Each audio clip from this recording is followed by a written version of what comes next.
নমস্কার বন্ধুরা, কণিকাস কিচেনে আপনাদের সবাইকে অনেক অনেক স্বাগত জানাচ্ছি।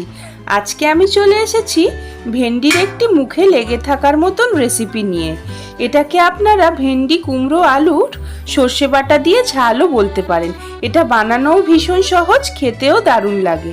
তাহলে চলুন শুরু করা যাক। সবার প্রথমে গরম কড়াইতে দিয়ে দিচ্ছি 2 টেবিল চামচ পরিমাণে সাদা তেল। তেল খুব ভালো মতন গরম হয়ে গেলে ফোড়নে আমি কালো জিরে দিয়ে দিচ্ছি। ফোড়ন ভাজা হয়ে গেলে ভেন্ডিগুলোকে দিয়ে দিচ্ছি। ভেন্ডিগুলো আমি একটু লম্বা লম্বা করে কেটে নিয়েছিলাম। এখন মিনিট 2 একটু ভেন্ডিগুলোকে হালকা করে ভেজে নিচ্ছি নেড়ে চেড়ে।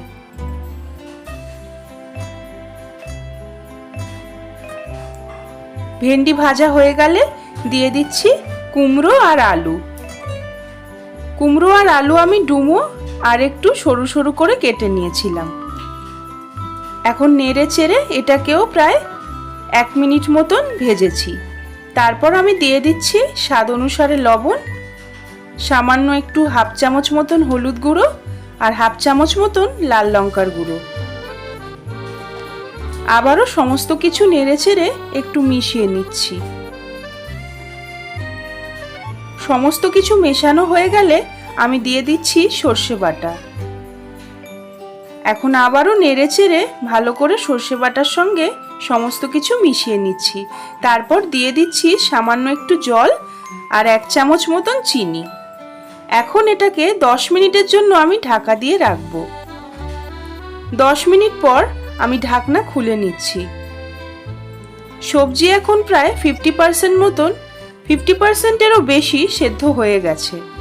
নেড়ে চেড়ে একটুখানি কাঁচা লঙ্কা দিয়ে দিচ্ছি 4টে। এখানে আমি গোটা কাঁচা লঙ্কাই দিয়েছি। তারপর আবারও 5 মিনিটের জন্য আমি এটাকে ঢাকা দিয়ে রাখছি। গ্যাসের ফ্লেম কিন্তু মিডিয়াম টু লোতেই আছে। 5 মিনিট পর আমি ঢাকনা খুলে নিচ্ছি। এখন আমাদের ভেন্ডি, কুমড়ো, আলু সর্ষে বাটা দিয়ে ঝাল একদম তৈরি। দেখতেই পেলেন বন্ধুরা এটা কতটা সহজ বানানো। এটা এমনই সহজ যে কেউ বানাতে পারবেন। বিশ্বাস করুন বন্ধুরা, এটা গরম ভাতের সঙ্গে অসাধারণ লাগে। এখন আমি এটাকে নামিয়ে নিচ্ছি। আশা করছি আমার আজকের এই রেসিপি আপনাদের সকলের ভীষণ ভালো লেগেছে।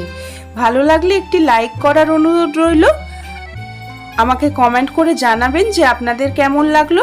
আর আমার চ্যানেলকে সাবস্ক্রাইব করবেন, আমার পাশে থাকবেন, বন্ধুদের সঙ্গে বেশি বেশি করে শেয়ার করবেন। আজকের মতন এই পর্যন্তই। আবারও হাজির হয়ে যাব নতুন কোনো রান্নার রেসিপি নিয়ে। সেই পর্যন্ত আপনারা সবাই খুব ভালো থাকবেন, সুস্থ থাকবেন। এতক্ষণ পাশে থাকার জন্য আপনাদের অনেক অনেক ধন্যবাদ।